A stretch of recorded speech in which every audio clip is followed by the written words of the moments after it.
story, go ahead and see, evaluate those people in your life. And there's some questions asked, like, will they support your new story? And can they live in your new story? Mm-hmm. I'll bet you this lady that wants 11 million, she's got people that very easily could live within that. Mm-hmm. So, and then if you chose to create like a mastermind or abundance group, would you have them in that? Because if they truly are supporting you, they'd want to be in that mastermind group or that abundance group. Yeah, or they can support you. Or support you. It's funny because it's like the second time we did this, we had a whole bunch of people came to us and wanted to be in, and we wanted to keep it just like now. Now it's 5 people.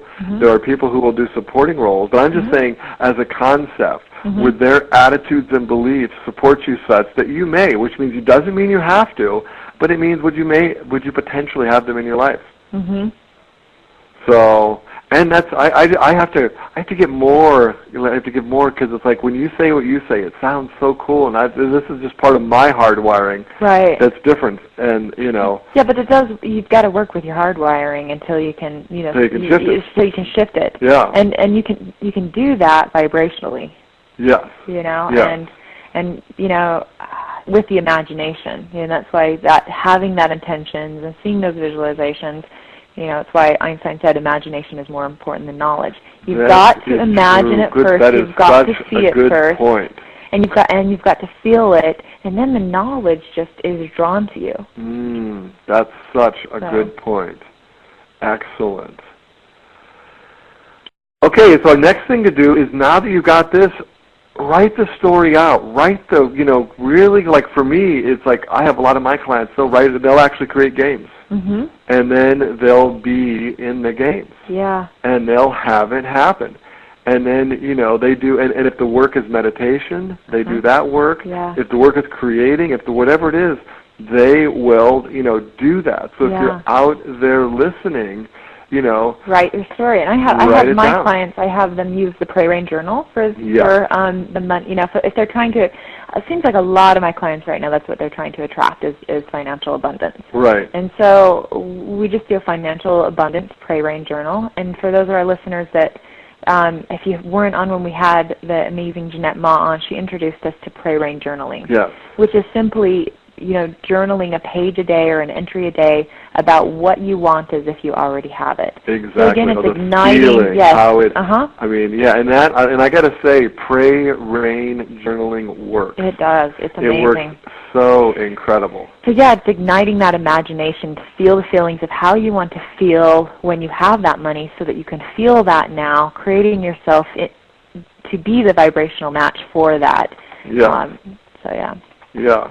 Exactly. So rewriting the story, writing it down, pen and paper, whether it's with a game or with a journal, whatever it is, rewrite it so that you can get very clear.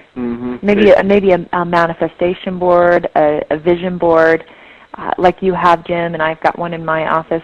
Yeah. Clipping articles. I've heard it called a treasure hunt before. Oh yeah. Where you clip you find the little treasures in magazines. You can't type it up. Right. You have to find it. Find just the pictures of it. The visualization. The essence. You can clip words that but you can't type them up, and do this treasure hunt of what does financial abundance look like to you. Yep. And feel like. Yep. So very true. Yeah. So exactly. So that is really, and like I say, we're getting in preparation next week. We're going to actually have somebody who has rewritten their story. And her name is Barty Tody. Now, so was Barty? Did she? She said she has rewritten her story. So did she?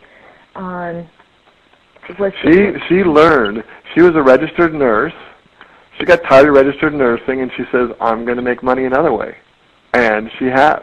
And she's made her money. So now she's saying, "I'm going to teach people how to do this." That's great. She's an incredible lady.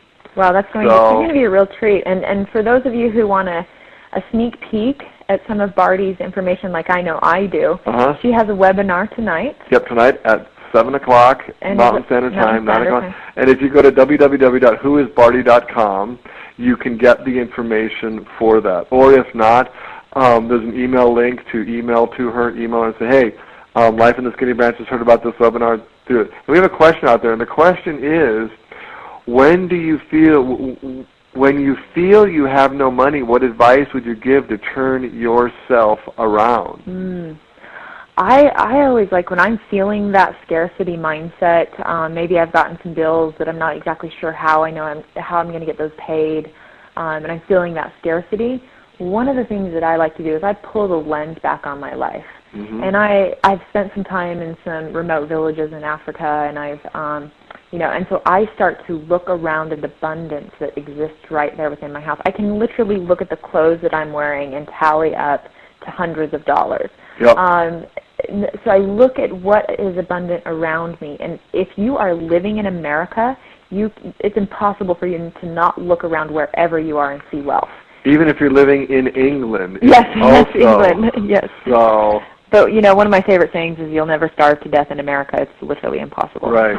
So, Alex, it's really looking around, see what your strengths are, and actually also if the Pray Rain journaling, that to me made such a shift because I did the same thing on, there's another program I get, Julia Cameron's has a series called Walk in This World. And she has you journal also. And journaling is so powerful because it gets those thoughts in you, out of you. And I know that I just spent, this was probably 4 years ago, I spent, I want to say a month just journaling all the negative crap out of me, all that stuff out of me. And then I started to create how my world would be. Writing and then just being open for those opportunities to present themselves. I have been, it's worked in real estate. It worked in getting rid of that last home. It has worked with the coaching thing. So. And when I, and we all get stuck there. So I think that's a really great question. We go back and forth from feeling, I don't have enough to, okay, I'm rich. And that is